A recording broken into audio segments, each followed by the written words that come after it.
Vous avez sûrement déjà vu ce message sur votre téléphone ou votre ordinateur. Une mise à jour est disponible. Et souvent, notre premier réflexe, c'est de cliquer sur « Plus tard ». Pas maintenant, je suis occupé, je le ferai demain. Mon appareil fonctionne déjà bien. Mais en cybersécurité, ce bouton « Plus tard » peut parfois laisser une porte ouverte. Parce qu'une mise à jour ne sert pas seulement à ajouter de nouvelles fonctionnalités ou à changer l'apparence d'une application. Très souvent, elle sert aussi à corriger des failles de sécurité. Et quand une faille est connue mais que votre appareil n'est pas mis à jour, les cybercriminels peuvent tenter de l'exploiter. Bienvenue sur Cyberclarté, la cybersécurité expliquée simplement. Aujourd'hui, on va comprendre pourquoi les mises à jour sont importantes, pourquoi il ne faut pas les repousser trop longtemps et quels bons réflexes adopter. Partie 1, une mise à jour, ce n'est pas juste une nouveauté. Une mise à jour, c'est une amélioration apportée à un système, une application ou un appareil. Elle peut corriger des bugs, elle peut améliorer les performances, elle peut ajouter de nouvelles fonctions, elle peut rendre une application plus stable, mais surtout, elle peut corriger une faille de sécurité. Une faille, c'est une faiblesse dans un logiciel ou un appareil. Cette faiblesse peut permettre à un attaquant de voler des données, d'installer un logiciel malveillant, d'espionner une activité ou de prendre le contrôle d'un système. Imaginez une serrure défectueuse, le fabricant découvre le problème et propose une réparation. Mais si vous refusez la réparation, votre porte reste vulnérable. En cybersécurité, une mise à jour de sécurité, c'est souvent exactement cela, une réparation numérique. Partie 2. Pourquoi les pirates aiment les appareils non mis à jour? Les cybercriminels aiment les appareils non mis à jour parce qu'ils sont plus faciles à attaquer. Quand une faille devient connue, les attaquants savent qu'il existe encore des téléphones, ordinateurs, applications ou serveurs qui n'ont pas installé la correction. Ils peuvent alors chercher ces appareils vulnérables. Plus vous attendez, plus vous restez exposé. Le problème n'est pas seulement que la faille existe, le problème, c'est qu'une fois connue, beaucoup de personnes peuvent savoir comment l'exploiter. C'est pour cela que repousser une mise à jour pendant plusieurs jours ou plusieurs semaines peut devenir risqué. Reporter une fois parce qu'on est occupé, ça peut arriver. Mais cliquer sur « Plus tard », encore et encore, c'est parfois retarder une protection importante. Partie 3. Quels appareils sont concernés?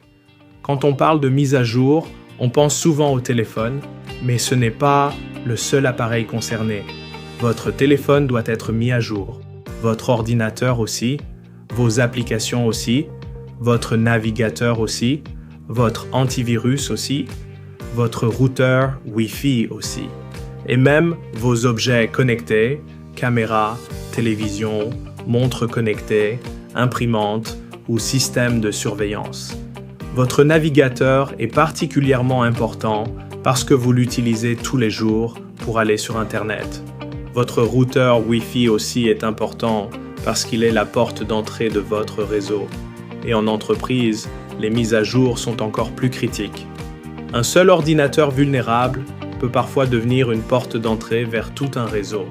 C'est pour cela que la gestion des correctifs, aussi appelée patch management, est un pilier important de la cybersécurité.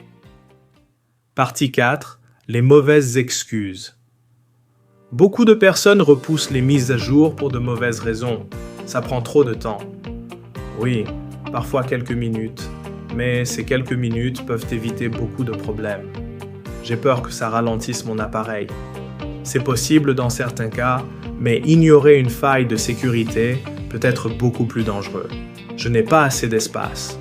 Dans ce cas, il faut faire le ménage, supprimer les applications inutilisées, vider les téléchargements ou transférer les fichiers importants. Ça fonctionne déjà bien. Un appareil peut fonctionner normalement et être vulnérable en même temps. La sécurité ne se voit pas toujours. Ce n'est pas parce que tout semble normal qu'il n'y a aucun risque. Partie 5. Les bons réflexes. Voici les bons réflexes à adopter. Activez les mises à jour automatiques quand c'est possible. Mettez à jour vos applications depuis les sources officielles, Play Store, App Store, Windows Update, réglages système ou site officiel de l'éditeur. Redémarrez votre appareil quand c'est demandé, car certaines mises à jour ne sont vraiment appliquées qu'après redémarrage. Sauvegardez vos données importantes avant les grandes mises à jour. Supprimez les applications que vous n'utilisez plus et vérifiez régulièrement que votre navigateur et votre routeur Wi-Fi sont bien à jour. Partie 6. Attention aux fausses mises à jour. Attention, toutes les notifications de mise à jour ne sont pas fiables. Les cybercriminels utilisent parfois de fausses alertes. Votre téléphone est infecté. Cliquez ici pour mettre à jour. Votre navigateur est obsolète. Installez ce correctif immédiatement. Ces messages peuvent mener vers des sites frauduleux ou des fichiers malveillants. La règle est simple, ne téléchargez jamais une mise à jour depuis un lien douteux. Passez toujours par les sources officielles, les paramètres de votre téléphone, le Play Store, l'App Store, Windows Update, les réglages macOS ou le site officiel de l'éditeur. Une vraie mise à jour protège. Une fausse mise à jour peut infecter. Comprenez ceci, une mise à jour, ce n'est pas seulement du changement, c'est souvent de la sécurité. Quand vous repoussez une mise à jour, vous retardez peut-être la correction d'une faille, et une faille connue, non corrigée, peut devenir une opportunité pour un attaquant. Alors, la prochaine fois que votre téléphone, votre ordinateur ou votre application vous propose une mise à jour, ne cliquez pas automatiquement sur « Plus tard ». Choisissez le bon moment, sauvegardez vos données si nécessaire, puis installez la mise à jour depuis une source officielle. Parce qu'en cybersécurité, une protection ignorée reste une porte ouverte. Ici, Cyberclarté, la cybersécurité expliquée simplement. Si cette vidéo vous a aidé, abonnez-vous, partagez-la à quelqu'un qui clique toujours sur Plus tard et dites-moi en commentaire, vous faites vos mises à jour rapidement ou vous les repoussez souvent. À très bientôt pour une nouvelle vidéo Cyberclarté.